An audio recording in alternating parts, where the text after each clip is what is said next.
stand and finally take a call on the second reading of the Residential Tenancies Amendment Bill.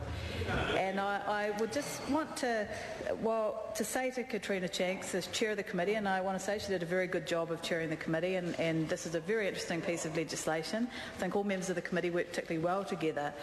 But this was another piece of legislation that we had to pass very quickly through Select Committee, and we reported back, I think, in September last year. And it's now nearing the end of March. So she can talk about delays in getting this passed, but the fact is we've sat here and passed ridiculously useless pieces of legislation while this very, very important piece of legislation has languished on the order paper. And I particularly took offence that boarding house tenants, which were being finally given tenancy protection under this legislation, had to wait over the Christmas break for that protection to be extended to them. And I want to also mention the fact that over the Wellington Sevens that were held here in Wellington, boarding house tenants were evicted so that landlords could put people who'd come to the Sevens in those boarding houses. And had we passed this legislation before Christmas, maybe that wouldn't have happened. It's hard to say. The protections we put in place for the boarding house tenants aren't as extensive as they are for other rental tenants. But I think, and I wasn't going to say this until the member got up and extensively criticised us for not passing this fast enough. This should have been passed last year. Labor started the work on this legislation. It is important legislation, and we don't work in shoddy legislation, Ms Shanks. When we are redrafting a major piece of legislation which affects some of our most vulnerable families, we want to do it properly, and we did. And that is why this legislation will pass today in the House, I think, with 100% support, was because the time was taken to do it properly, and I make absolutely no apologies for that. So this piece of legislation was introduced by the Labor Party. The government took it and made changes to it, which in the Labor Party's view have worsened this piece of legislation. But overall, there's no doubt that this is a major improvement on the status quo. That is why Labor will be supporting it and why we will be moving SOPs in the committee stage in an attempt to bring it back to where it was when we introduced it in terms of fairness. I want to touch on a few areas, Mr Speaker, that were probably the most contentious at Select Committee. The first was the issue of representation at the Tenancy Tribunal. Now, the original Labor piece of legislation allowed for advocates to be used in the Tenancy Tribunal, particularly where you have tenants who don't understand that process, are uncomfortable in that process, may have English as a second language, may simply be terrified of that process and not understand their rights, that it may actually speed a process up to have someone there with them who can say this is the rules, this is what we can and can't litigate in the Tenancy Tribunal, and to be there as a support person, particularly where they are up against a professional tenancy manager or Housing New Zealand. And we heard cases during submissions from people who had had to go up against Housing New Zealand, who can hardly be considered to be a layperson in respect of the Tenancy Tribunal. Now, what this bill actually does is even worse, because not only does it remove the right for those tenants advocates to be in the tribunal, but it raises the monetary threshold where the automatic right to be represented kicks in from $3,000 to $6,000. Now, while that might not seem like a lot of money to some people, to many of our most vulnerable people, particularly in boarding houses, most of their issues are going to be less than $3,000 or $6,000 worth, because they own nothing often. And they want to be represented at the Tenancy Tribunal by someone who has the ability to help them ensure that it's fairness, that process is fair. And while we certainly appreciate the tribunal was established to provide low cost and expeditious resolution of disputes, the fact is the desire for speedy results shouldn't overrule the right of a tenant to have a fair hearing. And we also understand that there's a concern that if you bring in a professional advocate or even a lay advocate on one side, then the other side might reiterate and you start building up. That ignores the reality, which is that professional tenancy managers and Housing New Zealand tenancy managers are already in there, and they are professionals. They know what they're doing. It is an unfair balance. We simply think that that playing field should be levelled. The second issue I want to talk about is letting fees.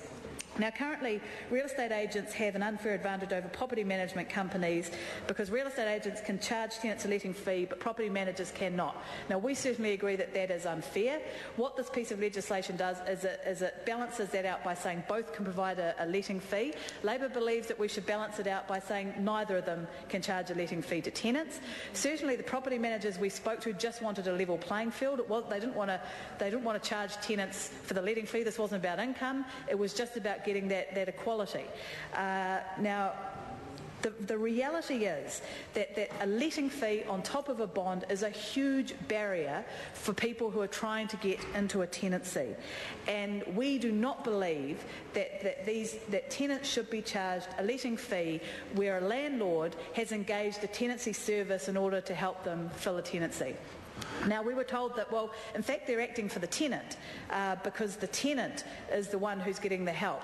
Well, we made the comparison to real estate fees, where the person who's selling the house is always the one who pays the fee. Regardless of whether there's a strong housing market or a weak housing market, they're the ones putting their property out there. They will always get charged the fee no matter what the demand from the tenants. And we believe very, very strongly, given the huge financial barrier that this provides, and we're going to see this even more at the moment, where if you look at studies of homelessness, of families who've gone into housing crisis, what they tell you is that one of the hardest things to get back into housing is all the upfront costs of moving all their things, of shifting, of bonds and of letting fees. And if we can remove that letting fee, that is one small barrier that we're taking away from tenants who are trying to get into a tenancy.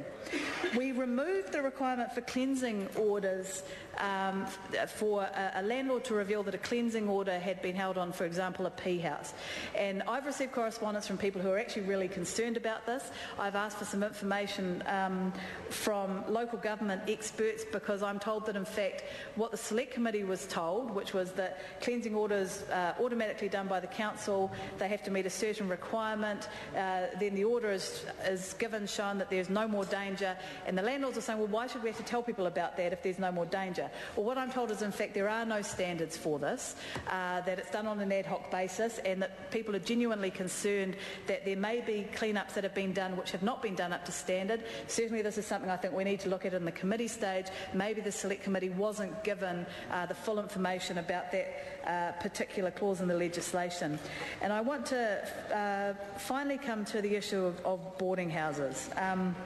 And this is probably the most important part of the legislation, and one of the reasons why I think it's such a shame that it's taken so long for us to debate this in the House at the second reading. I sincerely hope that we're going to see the committee stage and third reading next week so we can finally get this piece of legislation passed, because we need to bring boarding house tenants under the protection of this law. Now, I read the Minister's first reading speech, and I was concerned that he was under the impression that this was going to solve all the issues for boarding house tenants. Well, that's actually not true. This will require provide tenancy protection for boarding house tenants. It does nothing about the state of the boarding houses and the standards that boarding house owners are required to keep their properties in. And during the Select Committee, we had a submission from the New Zealand Coalition to End Homelessness. I went to their AGM this morning in Auckland, and I congratulate them on their inaugural AGM. And they put an offer out to Select Committee members to come with them and have a look at boarding houses in Wellington. My colleague Grant Robertson and myself took them up on that offer. I certainly hope that other members did as well. And it really opened my eyes, Mr. Speaker, to some of the absolutely disgusting properties that are out there on the boarding house market at the moment. And frankly, it kept me awake at night. It is truly appalling. We saw some of this in an expose that was done about boarding houses in Auckland. And I want to reiterate to members that while this deals with tenancy protections, and I think there will be some that argue that we didn't go far enough in this legislation, and maybe we will need to come back and address that down the track. Maybe we need to provide longer, because boarding house tenants do tend to be more transient. The tenancies are shorter, so the protections under this law aren't the same for those that have a regular tenancy. We may need to revisit that in the future, and I certainly wouldn't rule that out, but I hope that we manage to address it well enough here. But the fact is, this is only part of the problem. There is a whole lot more that needs to be done in the area of boarding houses and in the area of homelessness generally. And I again urge members of the Social Services Select Committee, we need a Select Committee inquiry into the pathways into homelessness in New Zealand. Every single sector group out there is calling for it. This is not something that should be done by Housing New Zealand because of the huge amount of distrust that exists out there between some of these people and Housing New Zealand where they've had negative experiences. The fact is, a Select Committee inquiry would do an awful lot of good in this area. The sector is crying out for it, and I do not understand why members of the government who hold the majority on that committee keep blocking this Select Committee